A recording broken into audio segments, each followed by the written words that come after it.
bom dia. Hoje, sexta-feira, estamos quase findando a semana, não é verdade? E para finalizar essa nossa semana com chave de ouro, planejei hoje para a nossa aula e vamos trabalhar a disciplina de História e Português. Vamos iniciar com a nossa disciplina, então, de Português?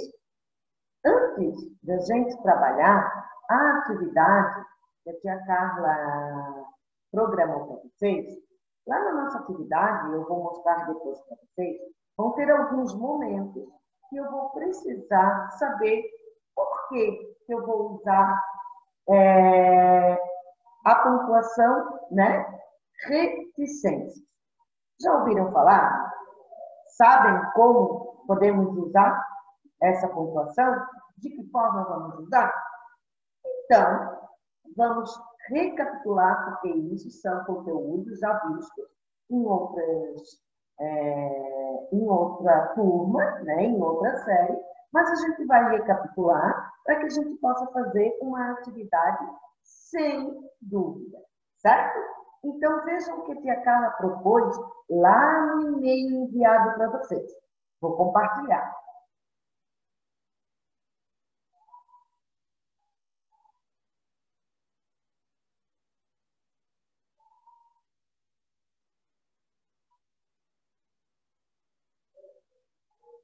Então, vejam bem.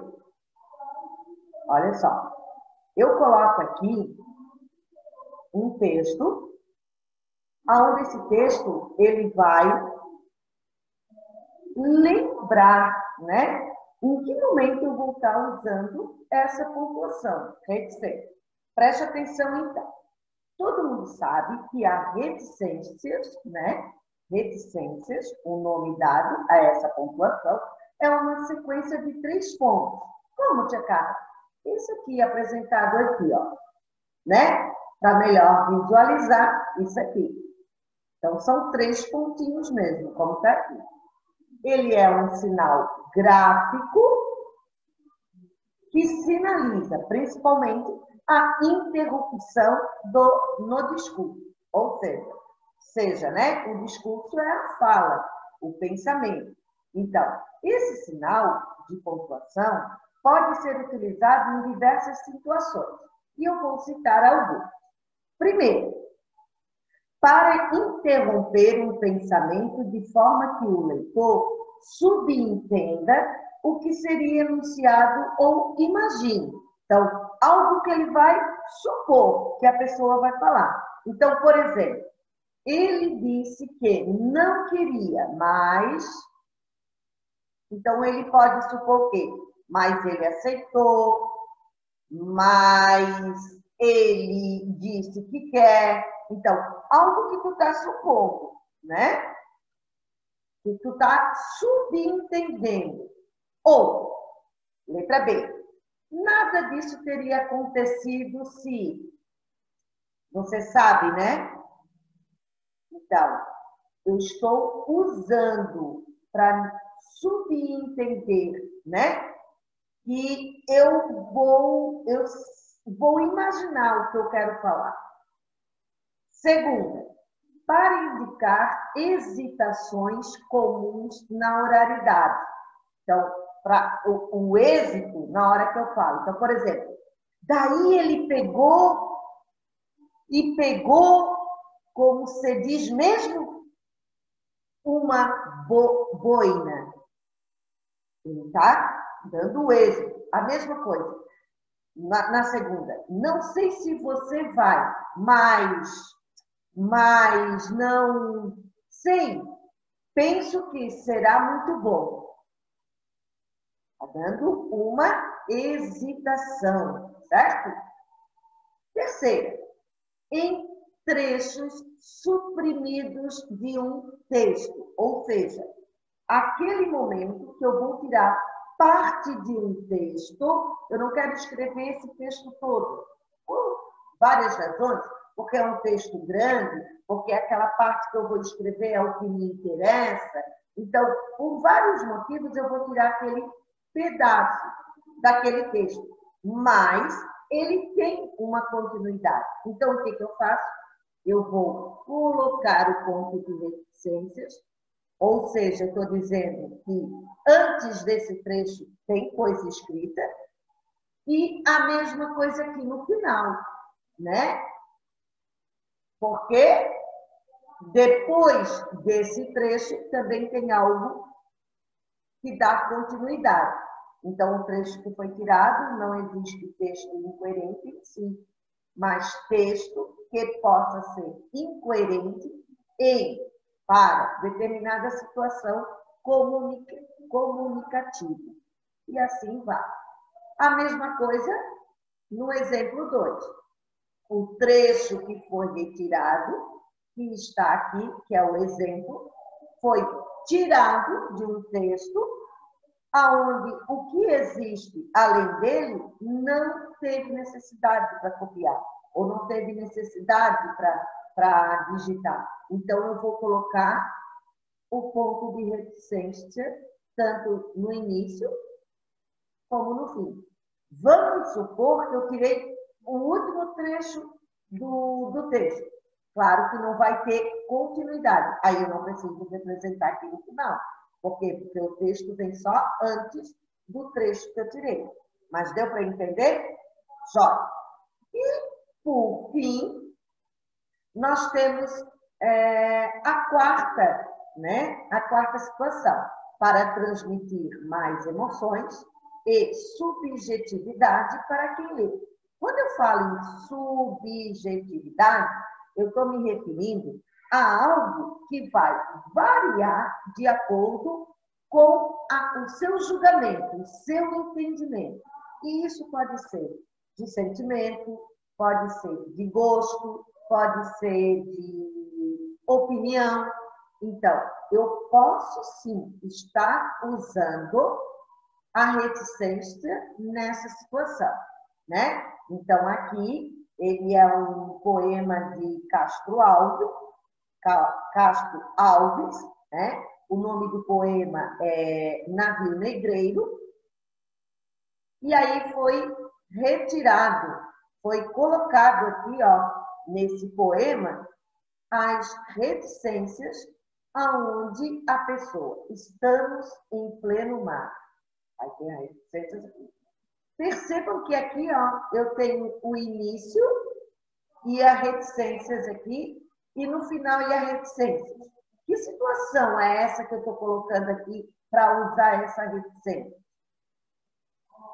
Muito bem, quem falou que é um trecho retirado de um texto, prestou atenção na explicação. Isso mesmo. E aqui, ó, onde tem essas reticências aqui, ó, é o que significa a quarta situação, que vai mostrar o sentimento e a subjetividade, certo? Então, estamos em pleno mar, dois infinitos, ali se estreitam no braço insano, azuis, dourados, plácidos, sublimes. Qual dos é o céu? Qual o oceano? Estamos em pleno mar, abrindo as velas ao quente arfar das virações marinhas. Veleiros brigue, corre a flor dos mares. Como roçam na vaga as andorinhas. Então, aqui, vocês perceberam que tem algumas palavras, né? Que está faltando letras ou que está escrita incorretamente, mas isso aqui é como se um escravo estivesse falando. É o poema, por isso o nome Navio Negreiro, porque conta a história desse escravo, né? No navio negreiro. Então, por isso as palavras aqui estão erradas. E, claro, como eu tirei esse trecho do poema, eu tenho que escrever exatamente como ele está, eu não posso mudar, certo? E aí tem aqui colocado exatamente como está, certo? Entenderam, então? e as situações, depois nós vamos voltar para a atividade e aí vocês vão entender o motivo da tia Carla estar falando novamente sobre o que vocês já estudaram. E aí sim, nós vamos dar continuidade a português e vamos trabalhar o que a gente chama de vocativo. Vocês já sabem ou já ouviu falar o que é vocativo?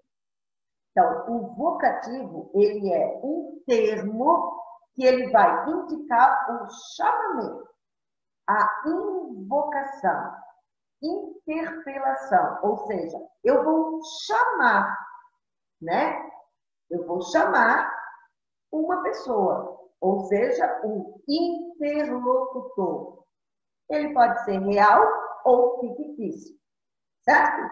Geralmente, ele é isolado por vírgulas.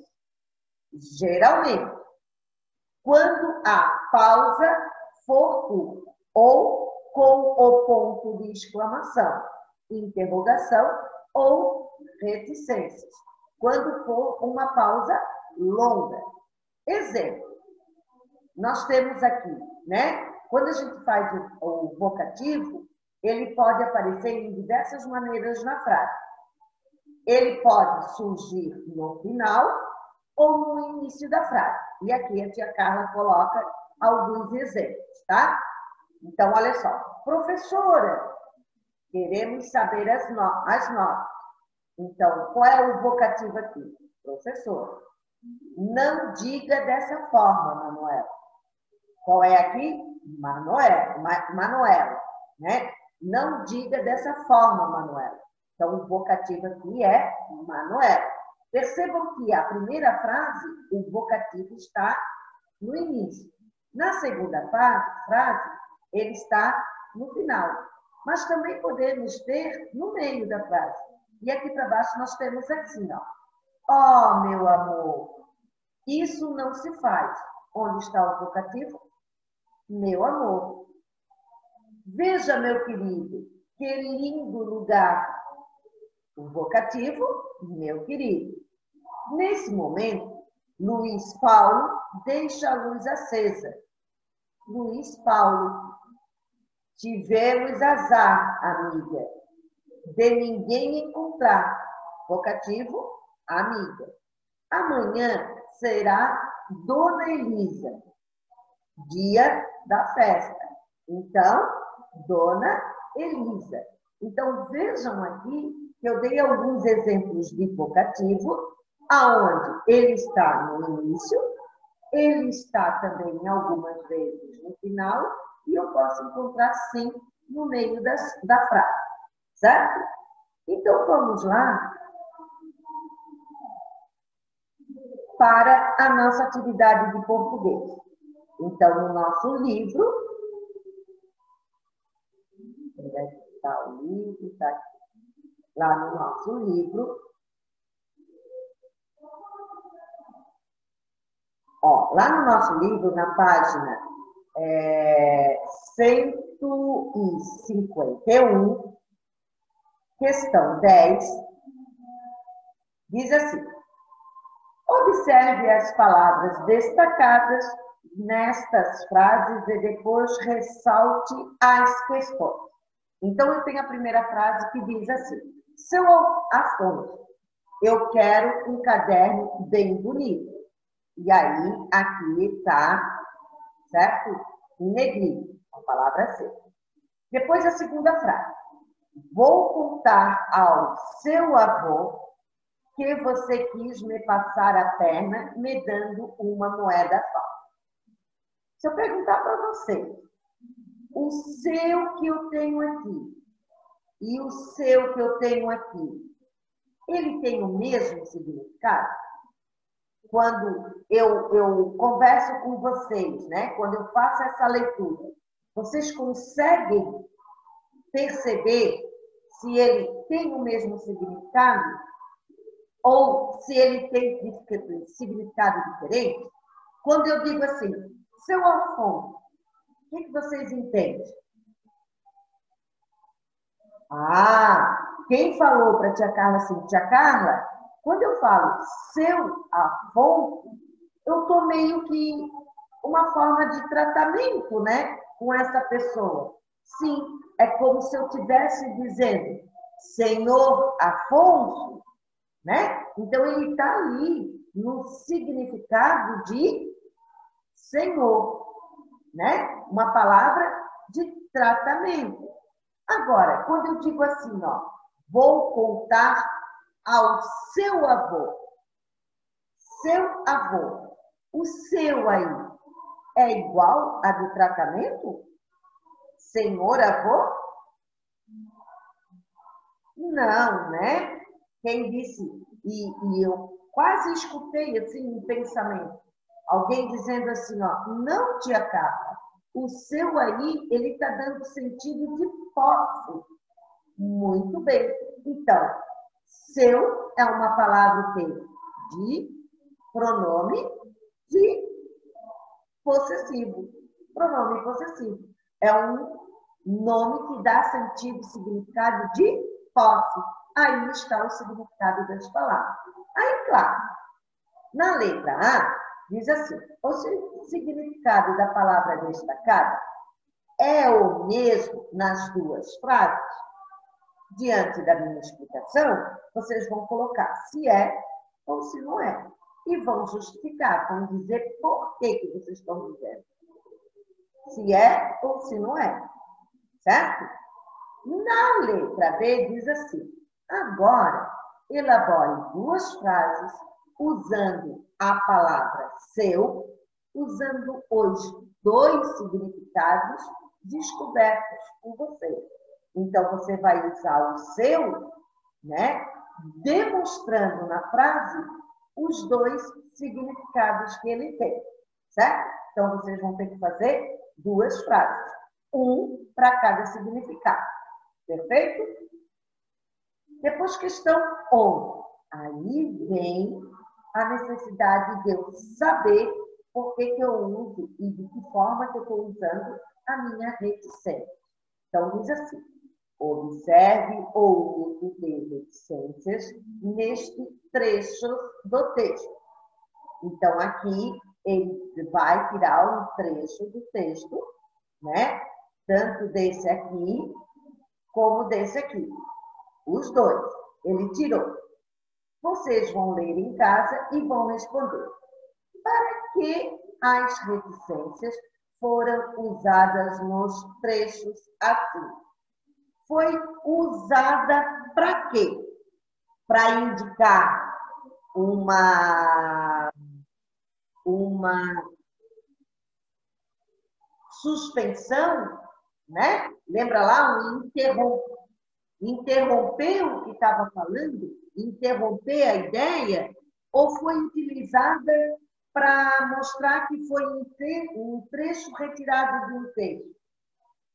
Qual é o sentido que está sendo utilizado aí? Né? Será que está sendo, são momentos de hesitação, de tristeza, né? Ou não? Ele está sendo colocado aí só porque é um trecho retirado do texto ou por causa de outra situação, utilizando a reticência. Pensa bastante. Faça a leitura também do trecho para poder entender. Depois, letra B. Substitua mentalmente. Mentalmente, isso quer dizer o quê? Não preciso escrever. Eu vou pensar. Eu estou substituindo as reticências por um ponto final. Aí você vai fazer a leitura em voz alta. Então, no lugar das reticências ali, você vai imaginar que tem um ponto final. Aí você vai responder. O que muda? Será que muda alguma coisa com o ponto final? Será que muda? Né? Será que teve uma pausa muito brusca? Porque te dá o ponto final, termina, tu não tem o que pensar? Então, o que, que você pode escrever ali? Certo? Sem saber sobre a situação da reticência, que você vai descobrir quando vai usar o ponto final. Certo? Perfeito. E aí, lá na próxima página, nós temos a questão 12 e a questão 12. Lá na questão 12, pergunta assim: o que você achou da atitude de Fortunatella de se afastar dos frios? O que você teria feito no lugar dela? Então, isso aqui tem a ver com o texto que a gente já vinha trabalhando referente a atitudes das pessoas e as situações que a gente acaba se envolvendo, né, na questão de injustiça e injustiça. Então, a gente viu ali como foi trabalhado, como está sendo. Qual seria a sua atitude, né, na situação que a Fortunatella teve? O que você faria? Escreva ali. E, claro, para finalizar a nossa aula sobre português, tem a parte ali de vocativo. Então, vamos recapitular. Vocativo é um chamamento, certo? Quando nos dirigimos a uma pessoa que está no meio de uma conversação. Então, exemplo. Pedro, vem aqui. Não brigue com sua irmã, Larissa. O vocativo é, portanto, uma expressão que indica e nomeia o interlocutor a quem é dirigida a palavra. Então, ela está indicando e nomeando a pessoa com quem eu quero falar. Então, Pedro, Larissa, né? E aqui, ó, vocês perceberam que eu tenho aqui a frase com ele no início, o vocativo no início, e tenho a segunda frase com o vocativo no final. Mas temos também que podemos encontrar com o vocativo no meio da frase. Diante da explicação do vocativo, vocês têm essa atividade, que diz assim: observe o uso de vírgula nas seguintes falas. Então, a primeira: foi você, Fortunatella. Foi você. Depois: seu Afonso, eu quero um caderno bem bonito. Fortunatella, nunca mais engane ninguém. Então, explique por que a vírgula foi usada nesses casos. Lembra lá que a tia Carla falou? Que a tia Carla colocou lá para vocês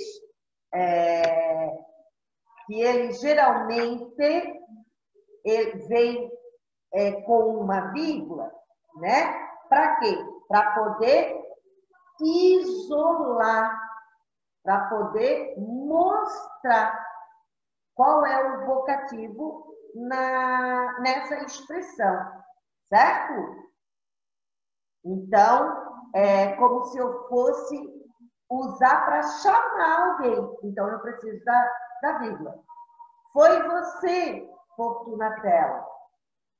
Ó, a outra. Seu Afonso. Estou chamando. Depois, Fortunatella. Entende? Então, por quê? Explique por que está sendo colocada a vírgula ali, né? Então, nossa atividade de português finaliza aqui. Vamos agora entrar na nossa atividade de história. Então, no nosso livro de atividades, que a Carla vai agora colocar.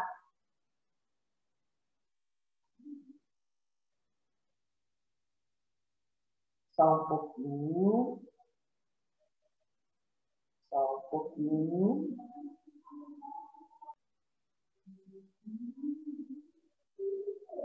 Só um pouquinho, deixa eu sair daqui.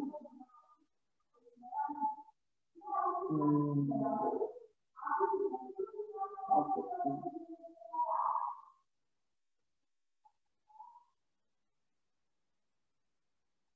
Deixa eu sair daqui. Deixa eu ver aqui. Calma aí.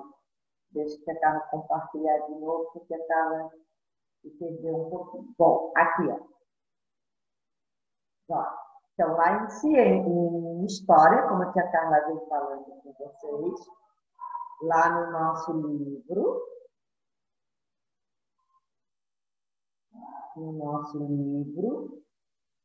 de atividades, na página 224, essa atividade, a tia Carla preparou para vocês como uma atividade avaliativa. Então, vocês terão hoje para fazer, eu peço para estar postando na segunda-feira essa atividade. Por quê? Porque é uma atividade avaliativa. Então, é claro que vocês vão ter muito atenção para fazer, para poder tirar o máximo da nota, ou seja, 10. E vocês vão estar com o apoio do livro de história. Então, vocês vão abrir lá no texto que a gente vem trabalhando de história, da página 170 a 175, que é o texto que a gente está trabalhando, né? A ocupação das terras brasileiras, e baseado no texto de lá, vocês vão preencher e responder as perguntas que estão no livro de atividade. Então, a primeira pergunta é: explique com suas palavras o que é lavoura de subsistência. Em live eu falei, na explicação eu falei, na videoaula eu falei, lembra? E tem lá no texto também. Depois, na verdade, isso aqui, ó, lavoura de subsistência, não tem explicado lá no texto, mas eu explico na minha videoaula e explico também na nossa live, certo? Questão 2. Complete as frases a seguir utilizando as palavras do quadro. Quem lê o texto sabe que isso aqui são trechos do texto apresentado lá no livro de história. Então, claro, vocês vão ler as frases que estão aqui e vão completar com as palavras que tem aqui, certo? Tia Carla, pode repetir palavra? Não, não dá para repetir. Eu tenho 1, 2, 3, 4 palavras e eu tenho 4 espaços aqui. Então, não dá para repetir palavra. Tem lugar para cada uma das palavras. Questão 3. Durante a caminhada para o interior do Brasil, os bandeirantes encontravam várias dificuldades. Lembra lá que a gente falou que eles tinham que acabar desbravando a mata e eles não tinham conhecimento, mas que eles passavam por dificuldades? E quem é que acompanhavam eles para poder passar por aquela mata, né? Escravos indígenas? Certo. Mas que tipo de dificuldades eles tiveram ali? Né? Que a tia Carla falou. Ah, tia Carla, eu não lembro agora. Volta lá no texto. Volta na videoaula. Volta na live. Tudo isso eu converso. Depois, número 4. Além de dormir em redes, cite outros hábitos indígenas que os bandeirantes adotaram, certo? Lembra lá que eles acabavam trabalhando como cultura de subsistência? Então, a cultura de subsistência, né, ele foi um hábito tirado por eles, né? Que tipo de hábito era esse? Também existe outro, né? para mim poder cultivar, para mim poder colocar essas culturas para plantar, eu preciso fazer o quê com a terra? Preciso preparar a terra, porque senão eu não consigo plantar, né? Então, teve vários. Também aprenderam o quê? Outro hábito que eles tinham, né? Que ir atrás da comida. De que forma que eles iam aprendendo isso? Então, olha quantas atividades hábitos indígenas, né? Eles começaram a pegar. Depois, o que ocorreu no fim do século XVI, desculpa, XVII, no Brasil, que fez surgir um novo polo econômico no sudeste do território, né? Então, o que aconteceu ali? O que eles foram atrás? O que eles descobriram de tão importante naquela época? Ah, tia Carla, agora eu lembro que eles tinham que também tomar cuidado, porque vinham gente para roubar o que eles tinham encontrado, né? É isso mesmo. Foi uma época muito rica ali, porque eles encontraram coisas valiosas. O quê? Ah, tia Carla, mas eu não consegui entender o que tu está falando isso. Bom, aí você vai ter que ir lá no texto. Faça a leitura do texto. Lá no texto está dizendo. Senão a tia Carla só falta responder ali, não vai dar. Depois, questão 6. Assinale V para as frases verdadeiras e F para as falsas. Então, aqui vocês têm as frases, é claro que a Carla não vai fazer a leitura, mas vocês vão ler e vão dizer se é verdade, vai botar o F, e se for mentira, vai colocar o F. Questão 7. Com a descoberta das minas de ouro na região de Minas Gerais, muitas pessoas foram atraídas para esses lugares. Explique como era a vida delas. Também foi falado. Não posso dizer aqui. 8. Qual era a atividade dos tropeiros? Quero ver se vocês vão saber qual é a atividade deles. O que eles faziam? Eles iam de um lugar para outro, lembra? E foi por causa disso que eles acabaram construindo vilas. Mas eles saíam de um lugar para outro para fazer o quê? Levando o quê? Então, depois, 9. Qual foi a principal contribuição dos tropeiros durante o ciclo do ouro? Eu acabei de dizer, não posso. 10. Além da contribuição dos mineradores, os tropeiros tiveram outra importante participação na história do desenvolvimento do Brasil. Que participação foi essa? Então, a gente sabe que eles, né, que os tropeiros tiveram participação ali, contribuição com os mineradores, o pessoal que retirava lá e encontrava mina. Mas, além dessa importante participação, qual foi outra participação dos tropeiros, né? Aqui. O que eles fizeram?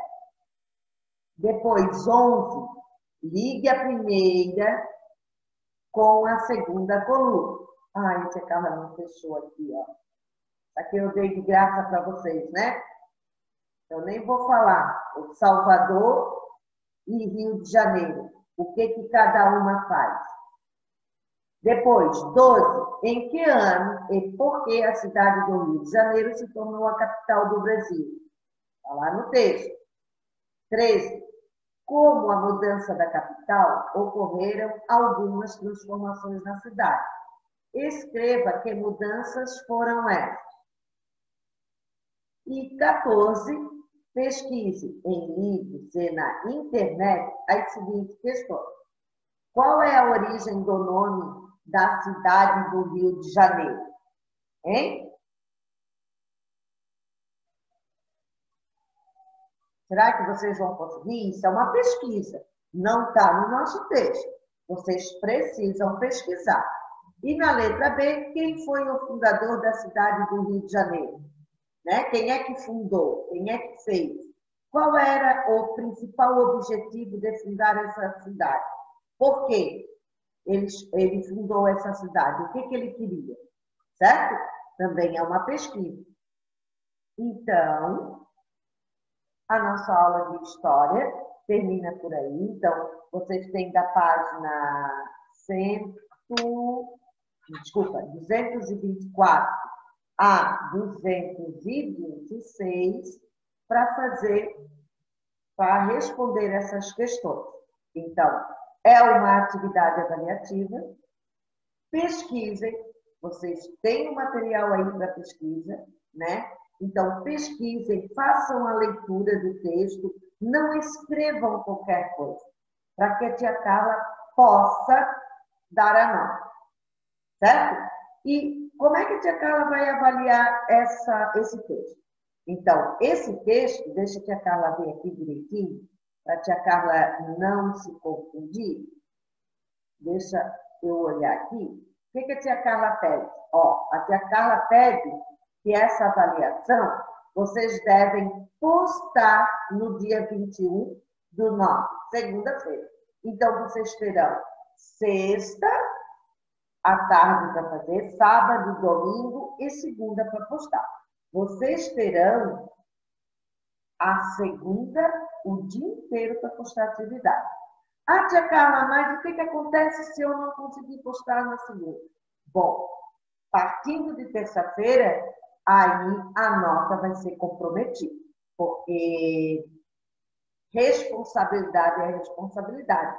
E eu tenho que ser justa para aqueles que entregarão, ou melhor, postarão no dia que está sendo solicitado. Então, prestem bastante atenção, façam com calma, não deixem para fazer tudo em cima da hora e respeite a data de entrega. Certo? Então, por hoje é só. Um ótimo final de semana para vocês e para a família de vocês. Sintam-se todos beijados, abraçados e, claro, se tiver alguma dúvida, eu vou estar aqui no nosso grupo do WhatsApp para responder com o maior prazer. Tá bom? Tchau!